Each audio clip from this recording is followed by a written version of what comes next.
तर आता या व्हिडिओमध्ये आपण बघणार आहोत की तुमच्या व्हेइकलला 15 वर्ष पूर्ण झाली असतील आणि पुढच्या 5 वर्षासाठी जर तुम्हाला तुमच्या व्हेइकलचे जे रजिस्ट्रेशन आहे तर ते वाढवून घ्यायचं असेल तर त्यासाठी आपल्याला काय काय करावं लागेल ते आज आपण या व्हिडिओमध्ये बघणार आहोत। तर सगळ्यात पहिल्यांदा परिवहन.gov.in या वेबसाईटवरती तुम्हाला यायचं आहे। याची लिंक जी आहे ती मी डिस्क्रिप्शनमध्ये देईनच, त्या लिंकवरती क्लिक करून सुद्धा तुम्ही या वेबसाईटवरती येऊ शकता। ही वेबसाईट ओपन झाल्यानंतर तुम्हाला ऑनलाईन सर्व्हिसेसमध्ये जायचं आहे आणि व्हेइकल रिलेटेड सर्व्हिसेसवरती क्लिक करायचं आहे। त्यानंतर तुम्हाला तुमचं स्टेट जे आहे ते सिलेक्ट करायचं आहे। स्टेट सिलेक्ट केल्यानंतर तुम्हाला व्हेइकल रजिस्ट्रेशन नंबरवरती क्लिक करायचं आहे आणि इथं तुमचा व्हेइकल रजिस्ट्रेशन नंबर जो आहे तो इथे टाईप करायचा आहे।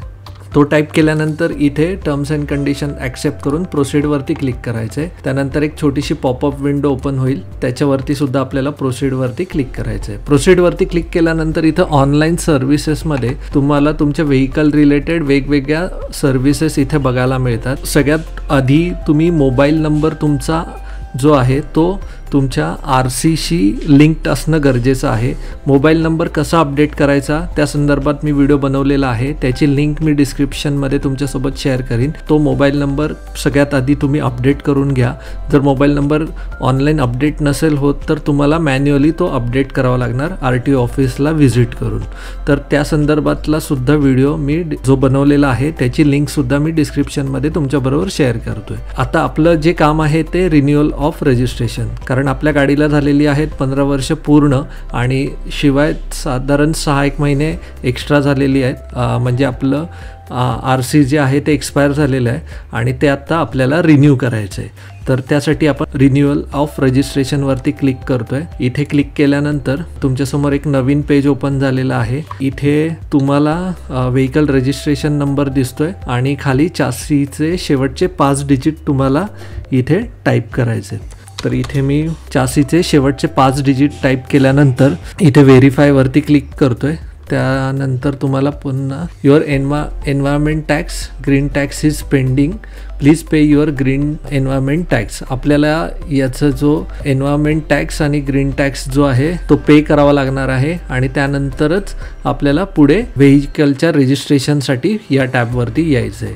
तर सगळ्यात पहिल्यांदा आपण इथे जाणार आहोत आणि पे युअर एन्व्हायरमेंट टॅक्स, तर तो आपण इथनं सिलेक्ट करून भरतोय। तर इथे पुन्हा एकदा चासीचे शेवटचे 5 डिजिट आपल्याला इथे टाईप करायचे आहेत। तर हे मी टाईप केलेलं आहे आणि आता हे मी सबमिट करतोय। हे सबमिट केल्यानंतर तुम्ही इथं बघू शकता की व्हेइकल रिलेटेड किंवा तुमच्या रिलेटेड सगळे डिटेल्स तुम्हाला इथे शो होत आहेत। ओनरचे डिटेल्स, कोणती गाडी आहे, या सगळ्या गोष्टी तुम्हाला इथे बघायला मिळत आहेत आणि खाली टॅक्स डिटेल्स आहेत। तर टॅक्स डिटेल्समध्ये एन्व्हायरमेंट टॅक्स जो आहे तो आपण इथे सिलेक्ट करू लमसम 5 इयर्ससाठी। लमसम 5 इयर्ससाठी त्यांनी आपल्याला साधारण 2000 रुपये अमाऊंट दिलेली आहे आणि आपला RC जे आहे ते ऑलरेडी एक्सपायर झालेलं, त्यामुळे 400 रुपये आपल्याला एक्स्ट्रा पेनल्टी लागलेली इथे बघायला मिळते। साधारण आपला RC एक्सपायर होऊन 6 महिने झालेले आहेत। तर आता इथे तुम्ही सगळ्या गोष्टी बघू शकता। तर आता आपण पेमेंट कलेक्शन डिटेल्स वरती क्लिक करणार आहे। परत एक विंडो ओपन झालेली आहे, please read it carefully before proceeding for payment. तर त्यांचं म्हणणं आहे की एकदा सगळे डिटेल्स व्यवस्थित चेक करून घ्या पेमेंट करण्याआधी। तर आपण एकदा सगळे डिटेल्स एकदा चेक करू। तर ओव्हरऑल या सगळ्या गोष्टी ओके आहेत। आपण इथे क्लिक करू आणि कन्फर्म पेमेंटवरती क्लिक करतोय। तर आता ही पेमेंट गेटवे आहे, तर इकडनं आपल्याला पेमेंट करायचं आहे। तर इथे मी टिक करतो आणि कंटिन्यू करतो। पेमेंट मोड आपण याआधी सिलेक्ट केला आणि आता आपण इंटरनेट बँकिंग थ्रू पेमेंट करणार आहे। सो आता आपण HDFC रिटेल बँक आणि इथे आता आपण पे नाऊ वरती क्लिक करतोय। पे नाऊ वरती क्लिक केल्यानंतर तुमचं जो पेमेंट गेटवे आहे तो पण इथं ओपन होतोय आणि इथं आपण लॉग इन केलेलं आहे आपल्या पेमेंट गेटवे थ्रू आणि इथे बघू शकता आता आपण इथनं पेमेंट करतोय। तर आता इथे OTP येईल, मला OTP जो आलेला आहे तो OTP आपण इथे टाकूयात आणि सबमिट करूयात। इथे सबमिट केल्यानंतर एक थोडासा वेळ घेईल आणि आता आपलं जे पेमेंट होतं ते कंप्लीट झालेलं आहे। त्यांनी एक फीडबॅक फॉर्म इथे पाठवलेला आहे, तर तो आपण इथे क्लोज करूयात आणि हे जे आहे ते पेमेंट आपलं जे झालेलं आहे तर त्याची रिसीट इथं जनरेट झालेली बघायला मिळते. तर याची तुम्हाला प्रिंट घ्यायची आहे. तर इथे मी प्रिंटवरती क्लिक करतो. याची जी PDF आहे ती मी सेव्ह करून घेतो. तर अशा प्रकारे आपलं हे पेमेंट झालेलं आहे. आता आपण पुन्हा एकदा काय करूयात, बॅक जाऊयात. तर सगळ्यात पहिल्यांदा आपल्याला व्हेकल रजिस्ट्रेशन नंबरवरती क्लिक करायचं आहे. त्यानंतर आपला व्हेकल नंबर जो आहे तो इथे टाईप करायचा आहे. इथे ॲक्सेप्टवरती क्लिक करून प्रोसीडवरती क्लिक करायचं आहे. पुन्हा एकदा प्रोसीडवरती जायचं आहे आणि त्याच्यानंतर रिन्युअल ऑफ रजिस्ट्रेशनवरती क्लिक करायचं आहे आणि इथे चॅसीचे शेवटचे 5 डिजिट एंटर करायचे आहेत. व्हेरीफाईड डिटेल्सवरती क्लिक करायचं आहे. व्हेरीफाईड डिटेल्सवरती क्लिक केल्यानंतर इथे एक जनरेट OTPचं ऑप्शन, तर तिकडनं आपण OTP जनरेट केलेला आहे. आता इथे OTP जो आहे तो आपल्याला इथे टाकायचा आहे. तो OTP आपल्या मोबाईलवरती आलेला आहे, तो आपण इथे टाकलेला आहे आणि OTP आपण इथे सबमिट केलेला आहे. OTP सबमिट केल्यानंतर तुम्ही इथे बघू शकता की तुम्हाला इथे सगळे ओनरची इन्फॉर्मेशन दिसते आहे आणि लेटेस्ट टॅक्स डिटेल्स, जे की आत्ता आपण ग्रीन टॅक्स जो पे केला होता तर तो 2000 आणि 400 रुपये फाईन आपल्याला तिथे पडला होता. आता इथे इन्शुरन्स डिटेल्स सुद्धा तुम्हाला इथे बघायला मिळत आहेत आणि खाली जे आहे ती फी पॅनल आपल्याला दिसतोय. तर त्या फी पॅनलमध्ये जर आपण बघितलं तर इथे आपल्याला अजून एक फाईन अमाऊंट ॲड झालेली आहे. तर ती अमाऊंट जी आहे ती साधारण 2700 रुपये आहे. म्हणजे टोटल आता आपल्याला 4358 रुपये पे करायचे आहेत. तर इथे तुम्ही बघू शकता. तर एवढ्या सगळ्या गोष्टी आपल्याला इथे पे करायच्यात आणि ऑलरेडी आपण 2400 रुपये पेड केलेले आहेत आणि प्लस आपल्याला 4358 रुपये पे करायचे आहेत. आपल्याला फाईन लागलेला आहे कारण की 6 महिने आपण लेट हे जे आहे ते रिन्यू करतो आहे, त्यामुळे तो एक टेंटेटिव्ह फाईन आपल्याला इथे दिलेला आहे. नाहीतर आपल्याला 1658 रुपयामध्ये आपलं काम झालं असतं. तर आता आपण हे सुद्धा पे करूयात. इथे प्रोसीडवरती क्लिक केलं. इथे क्लिक करून कन्फर्म पेमेंटवरती मी क्लिक करतो आहे. इथे परत एकदा पेमेंट गेटवे सिलेक्ट करू. त्यानंतर इथे टिक करून कंटिन्यू करू. कंटिन्यू केल्यानंतर आपल्याला इथं इंटरनेट बँकिंग थ्रू पे करायचं आहे. तर इथे मग मी HDFC रिटेल बँक केलं. त्यानंतर परत एकदा आपण पे नाव करू. इथं मी माझा कस्टमर ID टाकलेला आहे आणि इथं मी पासवर्ड टाकलेला आहे.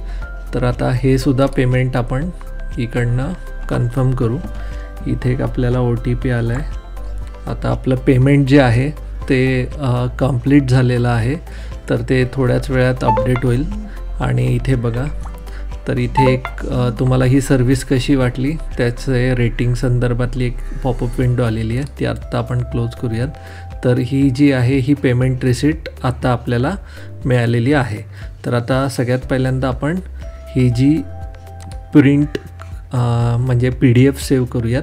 तर आत्ता जे आपण पेमेंट केलेलं आहे त्याची PDF आत्ता आपण इथे सेव्ह करूयात आणि त्याच्यानंतर आपण प्रिंट CMV फॉर्म 25 हा जो फॉर्म आहे तो प्रिंट करूयात. तर हा एक फॉर्म आहे, हा फॉर्मसुद्धा आपण सेव्ह करूयात, फॉर्म 25. तर ओव्हरऑल आता आपण बघू शकता की आपल्यासमोर याची जी आपण जे काही पेमेंट केलेलं आहे RC रिन्युअलसाठी, तर त्या पेमेंटची रिसीट आपल्यासमोर जनरेट झालेली आहे. प्लस हा जो फॉर्म 25 जो आहे तो सुद्धा जनरेट झालेला आहे. तर आता आपण जाऊयात फॉर्म 25 एक्झॅक्टली काय आहे तो एकदा चेक करूयात. तर आता आपण बघू शकता की हा फॉर्म 25 जो आहे तर तिथे आपल्याला इथे एक फोटो पेस्ट करायचा आहे ओनरचा. त्यानंतर इथे 2 सिग्नेचर्स करायच्यात, इथे 2 आणि इथे एक. सेकंड पेजवरती बघू, सेकंड पेजवरती आपण जे पेमेंट केलेलं आहे त्याची रिसीट आहे. तर आता या फॉर्म 25 सोबत आपल्याला ह्या ज्या दोन्ही ग्रीन टॅक्सची रिसीट, त्याचबरोबर RC व्हेकल रिन्युअलची जी काही पेमेंट आपण केलेलं आहे त्याची रिसीट, प्लस इथे एक फोटो लावायचा आहे, इथे एक सिग्नेचर, इथे एक सिग्नेचर आणि इथे एक सिग्नेचर आपल्याला करायची आहे ओनरची. त्याच्यासोबत आपल्याला इन्शुरन्स, आपण जो गाडीचा इन्शुरन्स केलेला आहे तो लागणार आहे. त्याचबरोबर गाडीची PUC लागणार आहे आणि आधार कार्ड, पॅन कार्ड या गोष्टी आपल्याला याच्यासोबत जोडून हा फॉर्म आपल्याला सबमिट करायचा आहे. तो सुद्धा RTO मध्ये तुम्ही याच्यासाठी कधीही जाऊ शकता आणि हा फॉर्म सबमिट केल्यानंतर तिथले ऑफिसर्स जे आहेत तर तो हा फॉर्म चेक करतील, प्लस आपली व्हेइकलची जी कंडिशन आहे तर ती सुद्धा चेक करतील आणि त्याच्यानंतर हे जे RC रिन्यू होऊन आपल्या घरी साधारण पुढल्या 10 ते 30 दिवसांच्या आतमध्ये आपल्या घरी येऊन जाईल. म्हणजे जो कोणता तुमचा पोस्टल ॲड्रेस असेल त्यावरती तुम्हाला नवीन RC मिळून जाईल आणि पुढल्या 5 वर्षासाठी तुमची जी व्हेइकल आहे ती व्हॅलिड होऊन जाईल.